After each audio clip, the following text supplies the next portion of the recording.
Greetings all, this is Hairy Nick. How's everyone going? I got this comment on the channel just the other day, and I thought the answer to it actually would be quite interesting and actually something worth making a whole video about. So let's have a look at this. We got this comment here by John Estes. So Nick, with a variety of list finding success, I have felt that Force, or the ability to have Force, seems to be very powerful. Almost every ship with Force seems to be meta viable. So does that mean that it is suppressing other ships' dash lists? If so, which ships?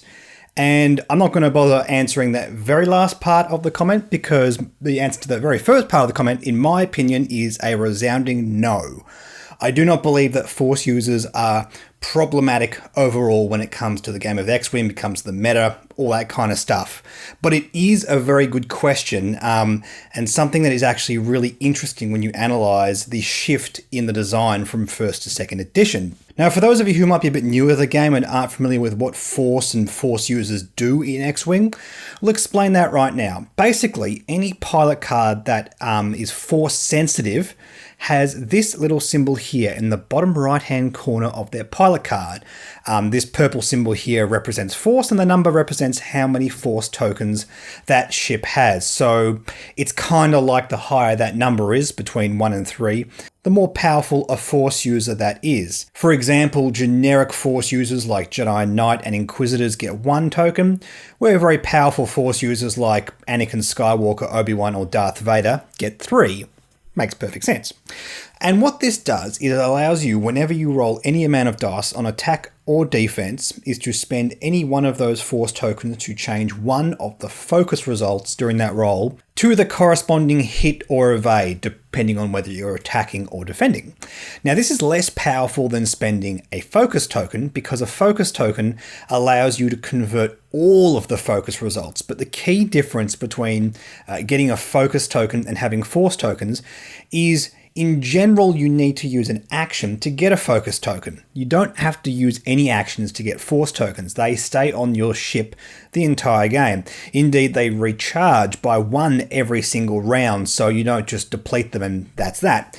It's a passive ability that these Force users get, and that's very, very powerful. Not having to use actions to get these dice bonuses is very, very powerful. And it's a cool design as well. It's something that FFG sort of played around with a bit in first edition, and it was identified as a very positive play experience sort of design. The ability to have different pilot abilities or upgrade cards or whatever that could passively modify your focus results, like the Luke Skywalker X-wing pilot, the Poe Dameron pilot, or like Wookiee Commandos or something like that. And there's a good reason why this is, and this actually answers the question being posed here. Is it too degenerate? Is it hating on too many things in the meta right now?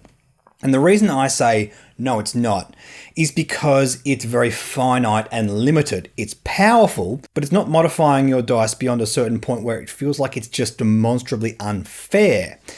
And that actually did happen in first edition. There were cards that were introduced which started changing blank results, started allowing you to change your red dice to criticals, and that proved to be a problem, but we're not doing those kinds of things in second edition. I'm referring to cards like Auto Thrusters and Emperor Palpatine. Auto Thrusters doesn't even exist in second edition, and Emperor Palpatine allows you to spend a Force token for your friendly ship, so he is no longer able to change blank results or red dice to critical results. Again, he's only able to affect focus results. And this is a very key thing in second edition, especially with the advent of auto thrusters in first edition. We sort of had this massive shift towards dice becoming more and more and more predictable, to the point where you are flying pilots like the Inquisitor or Sunterfell, and you basically roll your 4 green dice and you go, yep, that's going to be 4 evades because I palp 1, I evade 1, I spend my focus on this or whatever, and you just had all of these dice modifications. Now in second edition there are powerful dice modifications, but none that stack up to that point where the dice become predictable, and it's very clear in the way FFG have designed second edition that they found that to be a negative play experience experience. Just being able to hammer a ship over and over again and have it evade all of your attacks sucks. It's something we simply don't want in the game. And Jedi are great, or Force users in general are great, because they're emblematic of this line in the sand that FFG have drawn, where yes, you can change all of your focus results, but guess what? Every single dice, 2 of the 8 faces, that's a 1 in 4 chance, are focus results.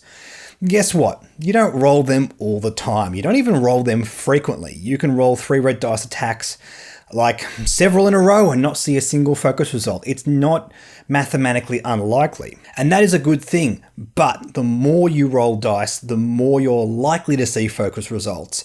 And that's where the power of Force users gets more and more prevalent, when your ship's being hammered over and over again, or when you're able to attack your opponent multiple times.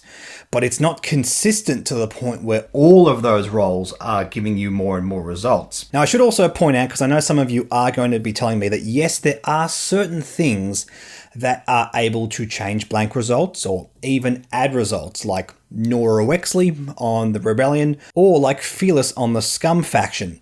These are things that can either add extra results, in the case of Nora Wexley, 1 extra evade token, or in the case of Fearless, you can change blank results. And there's a couple of key things going on here. First of all, Nora Wexley only has 1 green dice. She could theoretically defend with 3 if she was defending through a rock at range 3. And that's good, but it's very much a corner case. This is the kind of pilot ability, or rather ability in general, we don't want to see being able to attach onto different ships. This is not the same kind of thing as a card like Auto Thrusters, because it's attached onto 1 pilot. That's fine. It's finite, it's not degenerate, and it can't be spread across different platforms. That's good. And Fearless is a talent which can go on scum ships. Now, this can be a very, very powerful card, but notice it's a talent. It's something you specifically can't use on Force users. And that's a key thing. Force users also have their own upgrade slot in these Force cards. And just about all of them require you to spend Force tokens. That's a very good thing as well, because it means that you're still taxing the abilities of that platform. And it means you have to invest more on the better pilots to get more value out of those, to make sure you have extra Force tokens to then spend on focus as well. It's keeping those resources finite and making sure that those resources can't do crazy, insane things. We currently don't have a Force card that says spend a Force token to change a blank result to a hit or evade. And I think that's a great example of something FFG just won't do, or they definitely really shouldn't do this, because it sort of circumnavigates the whole ethos of Force users. But all in all, when you have a look at the combinations of things that Jedi and other Force users are able to use, you can see that line in the sand. You can see how FFG have really analysed what happened in first edition and make sure it does not happen again in second edition. Now, that's not to say that there aren't any Force users that aren't going to, take over the meta, but the thing about that is true of any pilot. Force users can be undercosted just like anyone else, and the great thing now is the points can change. So that in itself is not a problem either. If you're looking at the current meta and thinking, well, Force users are just doing too good right now, this doesn't seem fair, like you're looking at things like Obi-Wan, Anakin Skywalker, the Inquisitors on the Empire, this is just simply a case of the meta adjusting and adjusting and adjusting. During the first 2 blocks of points in second edition, we had some degenerate things. We had like a quad jumpers doing quite well, Boba Fett on the Scum faction, Whisper, Redline, all things that I think at the end of the day when we analyse, we can agree that were just a bit too pushed and degenerate. And when we sort of strip back all of these things, we see the things that just have a better baseline power level, like Force users, just get better and better and better. In the case of the Inquisitors, yes, there is this nasty combination we currently have with supernatural reflexes.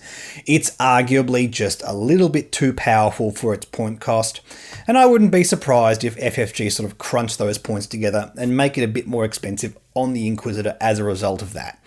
But in terms of the design, no, I don't think the fact that the Inquisitors have force abilities or have access to supernatural reflexes in itself is a problem. So John, I hope that answers your question. I love talking about design in this game. It is a lot of fun to me. And for the rest of you, what do you think? Do you think Jedis and other force users are too just busted in the game? Do you think they need to be fixed? Any other questions, feel free to post them below or send me any questions over Facebook or Twitter. On my Patreon would be a great place to put it as well. And thank you in advance for doing so. I'm keen to make some more videos like this where I actually just answer comments directly. A while ago on the channel, we did actually have a sort of a comment show where we answered a few questions, and I actually just decided to stop that. I don't think that was really compelling content, but I do like the idea of doing this kind of thing every now and then. So again, in the comment section below, let me know what you think of that. And in the meantime, don't forget to like and subscribe, like me on Facebook, follow me on Twitter and Reddit. Please consider supporting my Patreon as well, which right now is the best thing monetarily in terms of supporting this channel. Unfortunately, the YouTube ad revenue is just terrible right now. That's just the reality of it. If you can think about even just supporting the channel for $1 a month, I really, really do appreciate it. Thank you so much to all of my existing patrons. You guys are absolutely awesome, and I'll catch you all in the next video.